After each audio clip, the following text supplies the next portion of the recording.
Circulation of the heart. So double circulation of the heart తెలుసుకునే ముందు ఒక 2 terms తెలుసుకోవాలి. అదేంటి అంటే ఫస్ట్ ఆక్సిజనేటెడ్ బ్లడ్ అంటే ఏంటి, డీఆక్సిజనేటెడ్ బ్లడ్ అంటే ఏంటి. ఆక్సిజనేటెడ్ బ్లడ్ అంటే blood which is rich in oxygen అనమాట. డీఆక్సిజనేటెడ్ బ్లడ్ అంటే అందులో కార్బన్ డైఆక్సైడ్ ఎక్కువ ఉంటుంది అండ్ ఆక్సిజన్ లెవెల్స్ తక్కువ ఉంటాయి. ఆక్సిజనేటెడ్ బ్లడ్ అంటే కార్బన్ డైఆక్సైడ్ లెవెల్ తక్కువ ఉంటాయి అండ్ ఆక్సిజన్ లెవెల్స్ ఎక్కువ ఉంటాయి అంతే. సో ఈ డబుల్ సర్క్యులేషన్ ఆఫ్ హార్ట్ అంటే ఏంటి? డబుల్ సర్క్యులేషన్ ఆఫ్ హార్ట్ అంటే systemic circulation plus pulmonary circulation. Easy. Systemic circulation and pulmonary circulation అంటే ఏంటి? ఇప్పుడు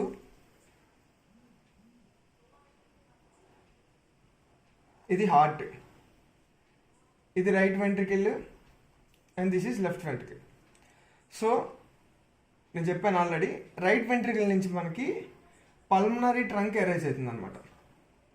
ఈ పల్మనరీ ట్రంకే తర్వాత అరేంజ్ అయిన తర్వాత 2 బ్రాంచెస్ ఇస్తుంది. అది right pulmonary artery and left pulmonary artery. Easy. ఇది పల్మనరీ ట్రంక్, అది 2 బ్రాంచెస్ ఇస్తుంది. ఏంటంటే right pulmonary artery and left pulmonary artery. అలానే లెఫ్ట్ వెంట్రికల్ దగ్గర నుంచి సిస్టమిక్ అయోటా అరేంజ్ అవుతుంది. సిస్టమిక్ అయోటా, ఆ తర్వాత దీన్ని ఆర్చ్ ఆఫ్ అయోటా అంటారు. ఆ తర్వాత సిస్టమిక్ అయోటా ఇంతవరకు అసెండింగ్ అయోటా, ఇది ఆర్చ్ ఆఫ్ అయోటా, ఇది డిసెండింగ్ అయోటా, ఇట్లా అబ్డామినల్ అయోటాగా ఇట్లా కిందకి వెళ్ళిపోతుంది అనమాట. సో ఇప్పుడు డబుల్ సర్క్యులేషన్ ఆఫ్ హార్ట్ అంటే ఏంటంటే, ఇప్పుడు మన బాడీలో డీఆక్సిజనేటెడ్ బ్లడ్ అంటే బాడీ ఆర్గాన్స్ మొత్తం ఆక్సిజన్ యూజ్ చేసుకున్న తర్వాత అక్కడి నుంచి వెయిన్స్లో డీఆక్సిజనేటెడ్ బ్లడ్ అనేది హార్ట్లోకి వస్తుంది అనమాట. సో బాడీలో ఉన్న ఆర్గాన్స్ అన్నీ ఆక్సిజన్ యూజ్ చేసుకొని అక్కడ ఫిల్టరేషన్ అయిపోయిన తర్వాత అప్పుడు డీఆక్సిజనేటెడ్ బ్లడ్ అనేది కొన్ని వెయిన్స్ ద్వారా హార్ట్ యొక్క రైట్ ఏట్రియంలోకి ఎంటర్ అవుతుంది. ఆ వెయిన్స్ ఏమేంటి అంటే upper part of the body, అంటే మ్యాక్సిమం నెక్, అలానే హెడ్, ఇక్కడున్న ఇంప్యూర్ బ్లడ్ డీఆక్సిజనేటెడ్ బ్లడ్ మొత్తం సుపీరియర్ వీనా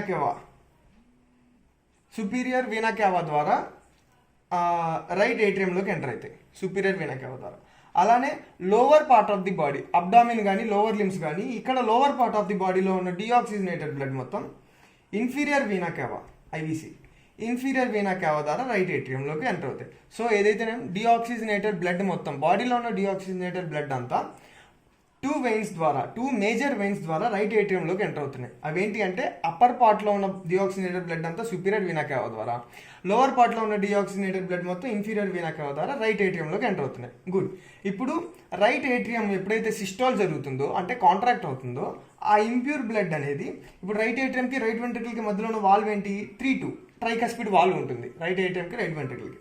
అప్పుడు ఇది ఓపెన్ అయ్యి రైట్ ఏట్రియం నుంచి ఆ డీఆక్సిజనేటెడ్ బ్లడ్ అనేది రైట్ వెంట్రికల్కి వెళ్తుంది. ఆ తర్వాత రైట్ వెంట్రికులర్ కాంట్రాక్షన్ జరిగినప్పుడు డీఆక్సిజనేటెడ్ బ్లడ్ అనేది ఈ పల్మనరీ ట్రంక్ ద్వారా left pulmonary artery, right pulmonary artery divide అవుతుంది కదా. సో ఈ పల్మనరీ ట్రంక్ ద్వారా రైట్ పల్మనరీ ఆర్టరీ నుంచి రైట్ లంగ్కి, లెఫ్ట్ పల్మనరీ ఆర్టరీ నుంచి లెఫ్ట్ లంగ్కి వెళ్తుంది. సో ఏదైతేనే మొత్తానికి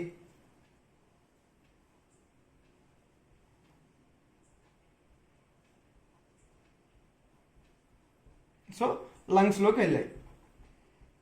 ఇది మెయిన్. సో మొత్తం బాడీలో ఉన్న డీఆక్సిజనేటెడ్ బ్లడ్ మొత్తం రైట్ ఏట్రియంకి వచ్చింది. రైట్ ఏట్రియం నుంచి రైట్ వెంట్రికల్కి వెళ్ళింది. రైట్ వెంట్రికల్ నుంచి రైట్ పల్మనరీ ఆర్టరీ ద్వారా రైట్ లంగ్కి, లెఫ్ట్ పల్మనరీ ఆర్టరీ ద్వారా లెఫ్ట్ లంగ్కి వెళ్ళింది. ఇప్పుడు ఇక్కడ లంగ్స్లో మనం ఎక్స్పిరేషన్ చేస్తాం కదా. మనం ఇన్స్పిరేషన్ చేసినప్పుడు ఎయిర్లో ఉన్న ఆక్సిజనేటెడ్ బ్లడ్ అనేది లోపలికి వెళ్తుంది లంగ్స్లోకి.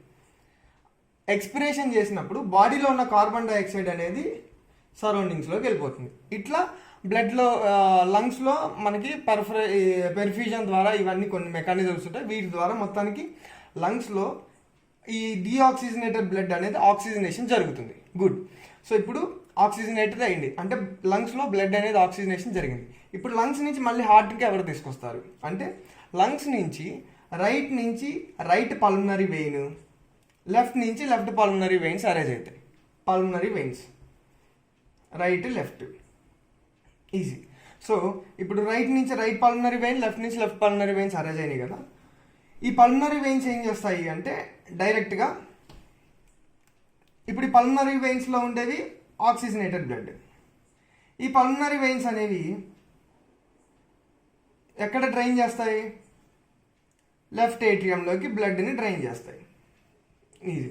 సో లంగ్స్లో ప్యూరిఫికేషన్ జరిగింది.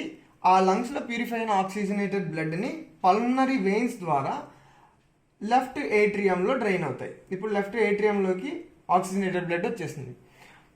లెఫ్ట్ ఏట్రియం దగ్గర నుంచి ఎప్పుడైతే లెఫ్ట్ ఏట్రియం సిస్టోల్ జరుగుతుందో ఆ ఆక్సిజనేటెడ్ బ్లడ్ అనేది లెఫ్ట్ వెంట్రికిల్లోకి వెళ్తుంది.